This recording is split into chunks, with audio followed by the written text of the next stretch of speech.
Olá, povo de Deus, tudo bem com vocês? Vamos juntos para a nossa super jornada do ano bíblico. E aí, tá gostando dessa empreitada? Tá gostando de dar uma passeada ao longo das Escrituras Sagradas? Está sendo edificante para a sua vida?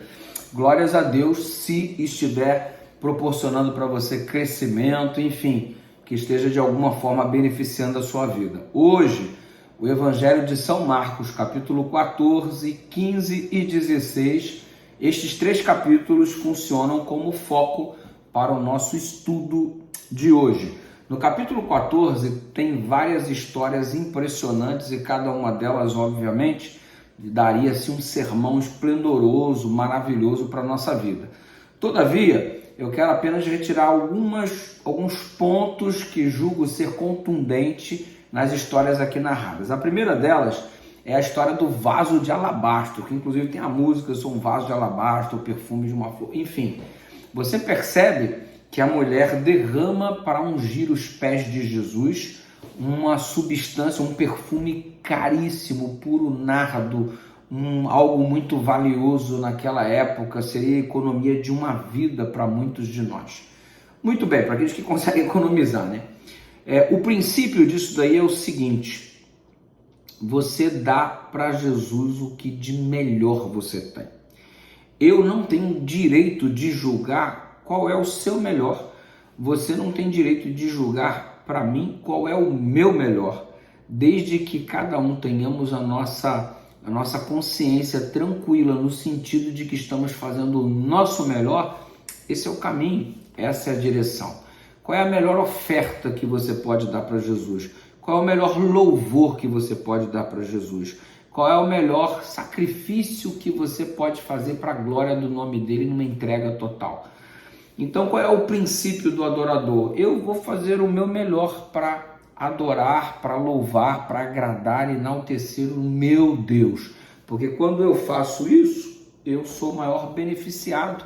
Deus não precisa de absolutamente nada. Quando ele é adorado, ele simplesmente me abençoa com um preenchimento do meu vazio existencial, a minha angústia se dissipa, a presença dele torna-se predominante no meu coração.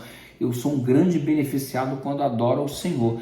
E o adorador, ele entrega aquilo que ele tem de melhor. O que você tem de melhor para entregar para Jesus? O entregar de melhor não tem que ver só com questão financeira e essas coisas como muita gente aí vendem a fé. Né? Se você tem muita fé, dá 10. Se você tem mais fé, dá 20. Não. O que você está fazendo de melhor para Deus? Qual é o seu melhor? Qual é a melhor roupa que você pode usar para adorar o seu Deus? Qual é o melhor horário do dia que você pode escolher para conversar com Ele em oração? Qual é o melhor louvor que você pode apresentar? Agora note, eu tenho que ter a consciência tranquila, ou melhor, eu tenho que acreditar que eu estou fazendo de fato o meu melhor. Como é que você pode fazer o melhor para o seu patrão e não fazer o melhor para o seu Deus? Acaso o seu patrão é mais importante do que o seu Deus? Esse é o princípio. A mulher, ela fez o que tinha de melhor ao alcance dela. Ela pegou aquele perfume preciosíssimo para aquele que há de mais precioso, que é o Senhor Jesus. Percebeu o princípio? E olha, o seu melhor é o seu melhor. O meu melhor é o meu melhor. E que Deus julgue entre mim e você, e não eu e você entremos em julgamento um contra o outro. Percebe? Tipo assim, uma coisa é você pegar um cantor profissional e falar assim, ele vai louvar o nome de Deus, ele vai fazer o melhor dele. E eu não sou cantor, mas eu vou fazer o meu melhor para louvar ao Senhor. Eu canto uma música como Eduardo que sou, e o outro canta o louvor com a qualidade e a técnica que ele tem. Ele fez o melhor dele, eu fiz o meu melhor. Se ele fez o melhor dele com todo o coração, e eu também da mesma forma, esse é o louvor, essa é a adoração que o Senhor aprecia. Entrega o teu melhor. E o que há de melhor do que a tua vida? Hein? Então, se eu vou adorar a Deus dando a Ele o que há de melhor, eu vou entregar minha vida para Ele, porque minha vida é o melhor que eu tenho, o meu coração é o melhor que eu possuo, então é de Deus. Compreendeu o princípio? Essa mulher nos ensina uma lição extraordinária. Você observa no mesmo capítulo 14 a negação de Pedro. Pedro negou Jesus 3 vezes e o galo canta e aquela coisa toda que você conhece, no capítulo 14 do Evangelho de São Marcos. Pedro negou Jesus publicamente. Posteriormente, você vai encontrar Pedro confessando Jesus publicamente. Para cada negativa que ele apresentou, ele teve que também apresentar uma afirmação, uma confissão pública. Ou seja, aquilo que se faz publicamente, se resolve publicamente. Aquilo que se faz particularmente, se resolve particularmente. E quando há um pecado público, então tem que ter uma resolução pública. Quando há um pecado particular, você precisa resolver particularmente. Compreende a situação? É o princípio estabelecido aqui. Pedro negou Jesus publicamente 3 vezes, teve que confessá-lo publicamente 3 vezes. Que história é essa de você esculhambar uma pessoa na internet para o planeta inteiro, depois você vai no particular pedir desculpa? Se você ofendeu publicamente na internet, é lá na internet que você tem que ir lá pedir desculpa também, compreende? Se você na frente da igreja humilhou alguém, não justifica você pedir perdão no particular. Você tem que ir lá na frente da igreja pedir perdão também do mesmo jeito. Compreendeu? Ofensas públicas se resolvem publicamente, ofensas particulares se resolvem particularmente. Ok? Muito bem. Você entra no capítulo 15 do Evangelho de São Marcos e você tem ali a substituição de Jesus de Barrabás por Jesus. Barrabás deveria ser condenado. Recebeu o que precisava, não o que merecia. Ele precisava de liberdade, recebeu liberdade. Ele merecia a morte, mas a morte que ele merecia foi Jesus quem experimentou.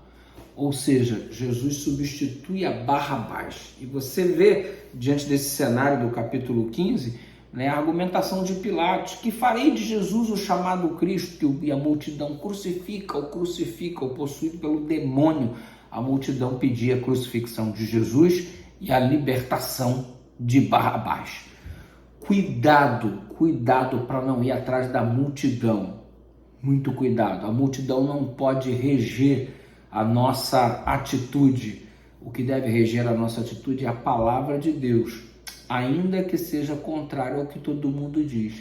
Quem foi que falou que a multidão tem a verdade? A voz do povo é a voz de Deus. Que conversa é essa? A voz de Deus é a Bíblia Sagrada, não é a voz do povo. A voz do povo crucificou Jesus Cristo. A palavra de Deus é a nossa regra de fé prática de modo seguro, tá bom? Coloque isso na sua cabeça. Pilatos acabou se tornando involuntariamente um pregador. Ele propôs os 2 caminhos, ex Barrabás e ex Jesus Cristo. Quem vocês escolhem? Tá vendo?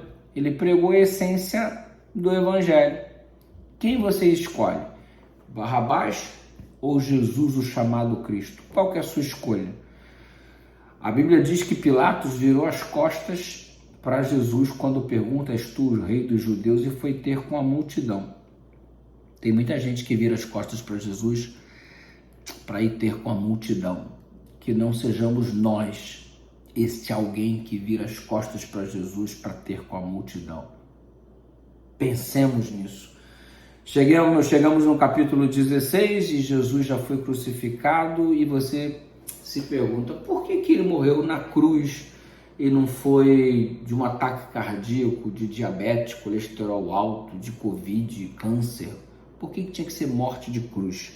Primeiro, que a cruz estava entre o céu e a terra, a ligação entre o céu e a terra. Jesus era a ponte, tal qual a escada de Jacó. Jesus era a ligação entre o céu e a terra, que haviam sido separados por conta do pecado. Ele veio para ser ponte e não muro, ele veio para ligar, não foi para separar. E por que tinha que ser cruz? Porque maldito aquele que for pendurado no madeiro. Estando no madeiro, ele absorveria a nossa maldição, para que tivéssemos então a sua abençoada salvação, a sua abençoada providência de vida por conta do seu sacrifício. Por que tinha que ser morte de cruz? Porque tinha que ser um ato público, ok? Não dava para morrer secretamente, tinha que ser um ato público para mostrar que estava estendido a todos. Ligação entre o céu e a terra, ato público, tinha que ser no madeiro para absorver a nossa maldição, porque a Bíblia apontava maldito que for pendurado no madeiro. Você percebe que após a cruz ele ressuscita no domingo pela manhã. O capítulo 16, nos primeiros versos, diz que Maria e as mulheres que o seguiam foram até o túmulo e o túmulo estava vazio. E elas descansaram no sábado conforme o mandamento. No primeiro dia da semana, elas foram até lá com as perfumarias para ungir o corpo de Jesus. A Bíblia frisa no Evangelho de Marcos que era o primeiro dia da semana. Nos outros evangelhos, a Bíblia faz questão de dizer que elas descansaram conforme o mandamento, por isso não foram ungir o corpo de Jesus no sábado, porque sábado era dia de descanso. Agora imagina, dizem por aí que Jesus aboliu o sábado para o domingo, né? Acabou com o sábado e instituiu o domingo porque ele ressuscitou. Onde está escrito isso na Bíblia? E outra coisa, seria Jesus um filho tão desnaturado para não avisar sua própria mãe que não precisava mais guardar o sábado por conta da sua morte? Jesus estava morto e a mãe de Jesus estava guardando o sábado conforme o mandamento. E no domingo, primeiro dia da semana, e não sétimo dia, primeiro dia da semana, foi ao túmulo e Jesus lá não estava. Até no sábado Jesus descansou em sua morte. Até na sua morte ele descansou no sábado e no domingo ele ressuscita. Mas isso não atestou santidade ao domingo. Isso constatou santificação do sábado. Graça e paz. Amanhã tem mais. Um beijo no seu coração. Obrigado por ter acompanhado aqui. Curta, compartilha, comenta. Deixa Deus te usar. Obrigado, gente.